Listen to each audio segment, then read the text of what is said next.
منور میری آنکھوں کو میرے شمس دعا کر دے، غموں کی دھوپ میں وہ سایہ زلف دتا کر دے۔ افیئر کیوں ہوتا ہے؟ ناجائز تعلقات کیوں ہوتے ہیں؟ دیکھو ایک دور تھا، توجہ، ایک دور تھا جس دور میں اسلام نے بیٹیوں کو لکھنا سکھانے سے منع کیا تھا کہ بیٹیوں کو لکھنا مت سکھاؤ۔ کیوں؟ اس لیے کہ ایک دوسرے سے کانٹیکٹ کا ذریعہ اس دور میں لکھنا تھا، تو خطرہ تھا آبرو کو، لکھنا مت سکھاؤ۔ اور آج اب لکھنے کی ضرورت نہیں ہے، آج سارا فتنہ موبائل کی وجہ سے۔ موبائل، لڑکیوں کے پاس ہم نے موبائل دیا، اسی لیے یہ فتنہ ہو رہا ہے، ورنہ جب تک موبائل ایجاد نہیں ہوا تھا اس طرح کے کیس ڈھونڈنے سے بھی نہیں ملتے تھے۔ ہم کیوں اپنی بہن کو موبائل دے رہے ہیں؟ ہم اپنی بیٹی کو کیوں موبائل؟ میں کہتا ہوں موبائل کا عورتوں کے پاس کام کیا ہے؟ یہ بات میں بار بار کہہ چکا ہوں، آج بھی کہتا ہوں۔ لوگ مجھ بارے میں بات بھی کرتے ہیں کہ کیسی بات کرتے ہیں۔ میں کہتا ہوں بیٹی جب خون کے آنسو رلائے گی تب تجھے پتا چلے گا کہ بات کیا ہے۔ بیٹی کو موبائل مت دو، بہن کو موبائل مت دو، بیوی کو موبائل مت دو۔ گھر کا فون عورتیں ریسیو نہ کریں، گھر کے اندر کا رکھا ہوا موبائل جوان لڑکیاں ریسیو نہ کریں، بوڑھی عورتیں یا بچے ریسیو کریں۔ جب کوئی معتمد بولے کہ میں بول رہا ہوں تب جوان بیٹیوں کو یا بہنوں کو یا بیویوں کو موبائل دیا جائے۔ آج تو پیدائش کا دن ہے تو موبائل گفٹ کیا جا رہا ہے۔ تم تلوار اتنا نقصان نہیں پہنچائے گی تیری بیٹی کو جتنا موبائل نقصان پہنچائے گا۔ 5,000 کا موبائل مت دو۔ اگر بیٹی کے لیے دل میں پیار ہے 50,000 کا سونے کا ہار دلا دو۔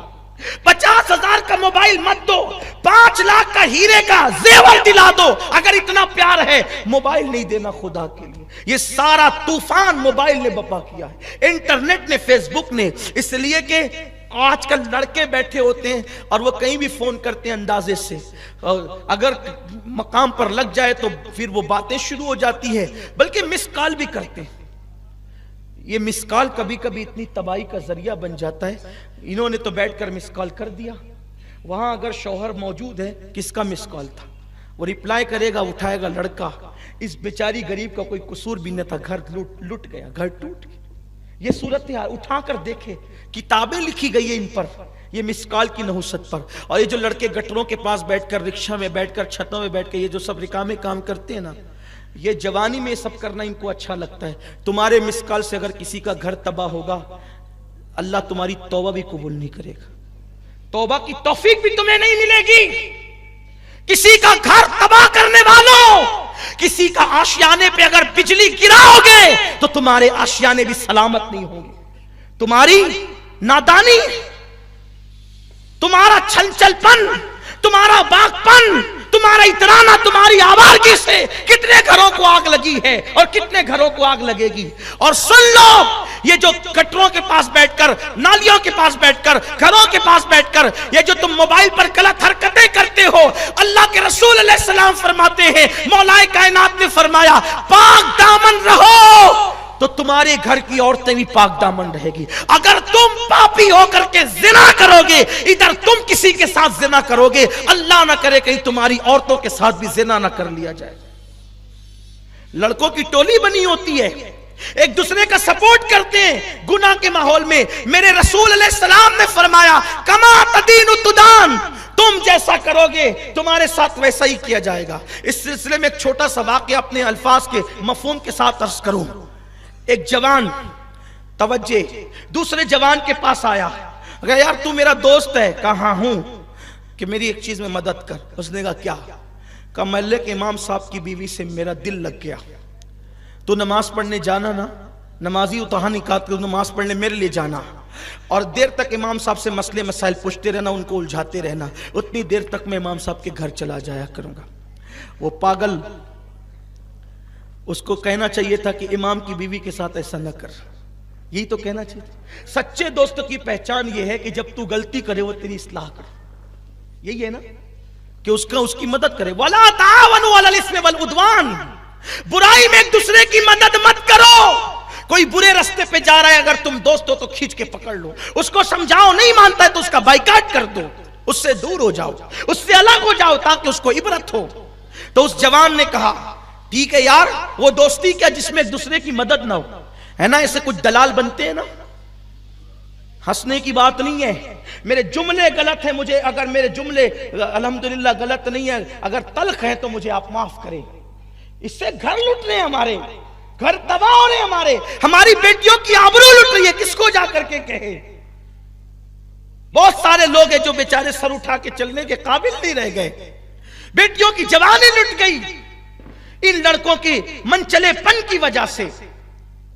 ہر بندہ مجنون بننا چاہتا ہے، کیا بنا رکھا ہے، کیا حالات بنا رکھے۔ مسلمانوں ایک تم ہی تھے کہ ہندوستان میں تم نہ مسجد بنانے آئے تھے نہ مدرسے بنانے آئے تھے، پہلی مرتبہ جب تم آئے تھے تو صرف ایک عورت کی آبرو کی حفاظت کے لیے آئے تھے، اور تمہارے تقدس سے متاثر ہو کر لوگ کلمہ پڑھتے گئے، مسجد مدرسے بنتے گئے۔ تم دوسروں کی بیٹیوں کی عزت کے محافظ تھے، آج تم محلوں کی بیٹیوں کی عزت کے دشمن بن گئے۔ تمہاری آنکھوں میں تقدس نہیں رہ گیا، پارسائی نہیں رہ گئی۔ کیا بیت المقدس میں اسلام کا پرچم لہرے گا؟ دنیا کے اندر کیا مسلمان سرخروئی حاصل کرے گا؟ ملک شام اور یمن کیوں نہ جلے گا؟ کیوں؟ جس قوم کا جوان آوارہ اور عیاش ہو جائے، اس قوم کو عزت کے ساتھ جینے کا حق نہیں ہے۔ ہمیں تو اللہ نے بہت تقدس کے لیے پیدا کیا تھا، قوموں کی امامت کے لیے پیدا کیا تھا، لیکن بس اسی میں الجھ گئے۔ لڑکی لڑکی لڑکی اور عشق اور عشق اور عشق اور آوارگی، انٹرنیٹ اور فیس بک اور یہ سب تماشے۔ نہیں، اللہ نے ہمیں بہت بڑے مقصد کے لیے پیدا کیا ہے، اور جوان ہونے کے بعد بوڑھا بھی ہونا ہے، مرنا بھی اللہ کو منہ بھی دکھانا ہے۔ حدیث پاک میں آتا ہے بد نظری کرنے والوں کے لیے ڈر ہے، مریں گے تو کافر ہو کر مریں گے۔ نگاہوں کی حفاظت کرو، نگاہوں کی حفاظت کرو۔ میرے نبی فرماتے ہیں صلی اللہ علیہ وسلم، جو کسی خوبصورت عورت کسی کو گناہ کی دعوت دے اور یہ سوچ کر کہ اللہ دیکھ رہا ہے، وہ چھوڑ دے اور وہاں سے ہٹ جائے، اللہ اس کی مغفرت فرما دیتا ہے اور بے حساب اللہ اس کو جنت عطا فرمائے گا۔ عرض کر رہا تھا، اس جوان نے کہا ٹھیک ہے میں تیری مدد کروں گا۔ کیا ہوا؟ وہ جاتا مسجد میں نماز پڑھتا، امام کو لے کے بیٹھ جاتا، الجھائے رکھتا، مسئلے مسائل پوچھتا۔ کئی دن گزرے، ایک دن اس کو احساس ہوا یار میں غلط کر رہا ہوں، مسجد کے امام کے ساتھ میں غلط کر رہا ہوں کہ میں ان کو پکڑے رہتا ہوں، میرا دوست وہاں جا کے پتہ نہیں کیا کرتا ہوگا۔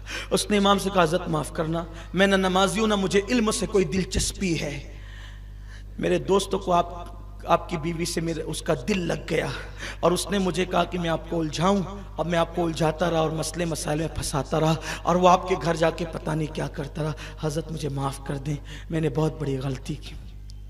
یہ بات سننے کے بعد امام کو کیا ہونا چاہیے تھا؟ غصے میں اس کی آستین چڑھ جانی چاہیے تھی، یا اس کا پریشر بڑھ جانا چاہیے تھا، یا اس کی آنکھیں لال ہو جانا چاہیے تھا۔ کیسا بیچارہ امام تھا، وہ مسکرانے لگا، ہنسنے لگا۔ وہ اس کو حیرت ہوئی، امام صاحب اتنا بڑا حادثہ سن کے آپ مسکرا رہے؟ امام نے کہا اللہ کے بندے، میرے گھر میں میری ایک بوڑھی ماں اور میرا بوڑھا باپ ہے، میری تو ابھی تک شادی نہیں ہوئی ہے، جب میری شادی نہیں ہوئی تو میری بیوی کہاں سے آئے گی؟ جب میری شادی ہی نہیں ہوئی تو میری بیوی کہاں سے آئے گی؟ اور میری کس بیوی سے تیرے دوست کا دل لگ گیا؟ میں تو کنوارا ہوں، ابھی تو ڈھونڈ رہے ہم لوگ شادی کے لیے۔ تو فوراً اس کے دماغ کی بتی جلی، ارے اگر امام صاحب کی شادی نہیں ہو تو یہ جاتا کہاں تھا؟ تو جب تحقیق کی گئی تو پتا چلا امام کی تو شادی نہیں ہوئی تھی، یہ اس کو مسجد بھیج کر اس کے گھر جاتا تھا۔ ہنسنے کی بات نہیں ہے، یعنی کہ دوسرے کے گھر میں جو ہے وہ پتھر مارنے والے کا خود کا گھر چکنا چور ہو گیا۔ اس لیے کبھی کسی کی برے کام میں مدد نہیں کرنا، مانتا ہے تو ٹھیک ہے سمجھاؤ، نہیں مانتا ہے تو اس سے الگ ہو جاؤ۔ تو یہ انٹرنیٹ اور موبائل جو ہم بچیوں کو دے رہے اس کے نقصانات ہیں۔ بیٹی کو مت دو موبائل، کوئی ضرورت نہیں ہے بیٹیوں کو موبائل دینے کی، اسی سے یہ سارے فتنے ہو رہے۔ انٹرنیٹ اور واٹس ایپ اور پتہ نہیں کیا کیا بیٹیاں چلا رہی ہے، اور میرے نوجوانوں سے بھی گزارش ہے مت کرو یہ دیوانگی، ورنہ تباہ ہو جاؤ گے۔ ایک اہم بات اور، ہم بیٹیوں کو اسکول اور کالج بھیجتے ہیں، میں انکار نہیں کرتا، بیٹیوں کو بالکل اسکول بھی پڑھاؤ، کالج بھی پڑھاؤ، جہاں تک پڑھا سکتے ہو پڑھاؤ، لیکن یہ تدبیر کرو کہ بیٹی کو اسکول تک پہنچانے کے لیے تم خود جاؤ۔ اور اس کو اسکول کے گیٹ سے لاؤ گھر تک، اکیلے بیٹیوں کو کہیں مت جانے دو۔ آپ کہیں گے وہ کیوں؟ میں کہتا ہوں ہمارے مذہب میں سب سے مقدس ترین اگر کوئی سفر ہے تو وہ سفر حج ہے۔ اس سے مقدس سفر ہمارے مذہب میں ہے ہی نہیں۔ سب سے زیادہ مقدس سفر سفر حج ہے، جس کے لیے ہر مسلمان پوری زندگی دعا کرتا ہے، دکھا دے یا الہی وہ مدینہ کیسی بستی ہے جہاں پر رات دن مولا تیری رحمت برستی ہے۔ ہمارے یہاں سب سے مقدس سفر حج ہے، ہر قدم پر نیکی ملتی ہے، ہر قدم پر ثواب ملتا ہے۔ مگر سنو مسلمانوں، اتنا مبارک اور مقدس سفر اسلام کہتا ہے سفر حج کے لیے عورت اکیلے نہیں جا سکتی۔ تو جب حج کے لیے عورت کو اکیلے جانے کی اجازت نہیں ہے تو اسکول اور کالج بالغ لڑکیوں کو اکیلے جانے کی اجازت کیسے ہو سکتی؟ اس لیے اسکول کی دہلیز تک پہنچاؤ اپنی بیٹیوں کو اسکول کی دہلیز سے لاؤ۔ لیکن آج تو حال یہ پکنک پر بیٹیاں 18 سال کی ٹیچروں کے ساتھ اکیلے جا رہی ہیں، کوئی بولنے والا نہیں ہے، جو بولے وہ گالی سنے، ہمیں کوئی فرق نہیں پڑتا۔ ٹھیک ہے، کوئی گالی چار ہی دے گا نا، اگر قوم کی آبرو بچتی ہے تو اس سے بڑی بات کیا ہے۔ اور میں نے تو اپنی ذات کے لیے لوگوں کو معاف کر دیا، میں کہا جاؤ جتنی بے عزتی کرنا ہو کرو، اس لیے کہ تم بے عزتیاں کرتے ہو، میرا نبی مجھے عزت عطا کرتا ہے، میرا خدا مجھے عزت عطا کرتا ہے۔ جاؤ شہر والوں، باتیں بری لگتی ہے تو جتنی گالیاں دینا ہے دے لو، لیکن حق تو بول کر رہوں گا۔ جب سفر حج کے لیے بیٹی اکیلے نہیں جا سکتی تو تم نے اپنی بیٹیوں کو نوجوان لڑکوں کے ٹیچروں کے ساتھ پکنک میں بھیج دیا، پارک کو گھومنے کے لیے بھیج دیا۔ ارے جن کی بیٹیوں کو اسلام مسجد اور مزارات پر جانے کی اجازت نہیں دیتا، ان کی بیٹیاں پکنک پر اکیلے کیسے جا سکتی ہے؟ دیندار گھروں کی بیٹیاں بھی جا رہی، کون ہے روکنے والا؟ کوئی روکنے والا نہیں۔ حق بولنے کے لیے کون ہے؟ نہیں ہے، اس لیے کہ گالیاں سننی پڑے گی۔ ٹھیک ہے، اگر دین کا تحفظ گالیوں سے نہیں بلکہ اگر خون دینے سے ہوتا ہے ہم اس کے لیے بھی تیار ہیں، اس لیے کہ اللہ نے ہمیں پیدا اس لیے کیا ہے کہ اگر دین کی حفاظت ہمارے بول سے ہوتی ہے تو بول سے کریں گے، اور خون سے ہوتی ہے تو خون سے کریں گے، لیکن حق کہہ کر رہیں گے۔ ناجائز اور حرام ہے اکیلے بیٹیوں کو نوجوان لڑکوں کے ساتھ پکنک پر بھیجنا، پارکوں میں بھیجنا۔